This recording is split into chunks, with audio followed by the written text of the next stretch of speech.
नवाज शरीफ की मीनारे पाकिस्तान की तकरीर ही इंतखाबी बयानिया होगी। मुस्लिम लीग नून ने हिकमत अमली तय कर ली। इलेक्शन में माजी की कारकर्दगी की बुनियाद पर वोट मांगे जाएंगे। 9 मई के जिम्मेदारों से बात होगी, ना ही सियासी मुफाहमत। नवाज शरीफ की मीनारे पाकिस्तान की तकरीर इंतखाबी बयानिया, मासी की कारकर्दगी की बुनियाद पर वोट मांगे जाएंगे। मुस्लिम लीग नून ने हिकमत अमली तैयार कर ली। नवाज शरीफ की ज़ेर सदारत इजलास में क्या फैसले हुए, बोल न्यूज़ अंदरूनी कहानी सामने ले आया। सराय के मुताबिक सबसे पहले इंतखाबी मंशूर तैयार करवाया जाएगा। मंशूर के बाद पार्लिमानी बोर्ड की तश्कील और टिकटों की तकसीम होगी। पार्टी साबका अदवार के मनसूबों की बुनियाद पर मैदान में उतरेगी। नवाज शरीफ खुद इंतखाबी जलसों से खिताब करेंगे। 9 मई के जिम्मेदारों से बात होगी, ना ही सियासी मफाहमत। लीगी क़यादत ने इजलास में 2 टोक फैसला कर लिया। सराय के मुताबिक नवाज शरीफ ने मासी में काम न करने देने का शिकवा किया। मुल्क को बहरानों से निकालने का अज़म का इजहार किया।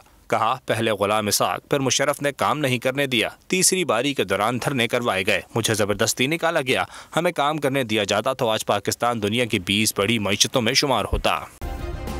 सब्सक्राइब करें और बेल दबाएं ताकि कोई खबर रह न जाए।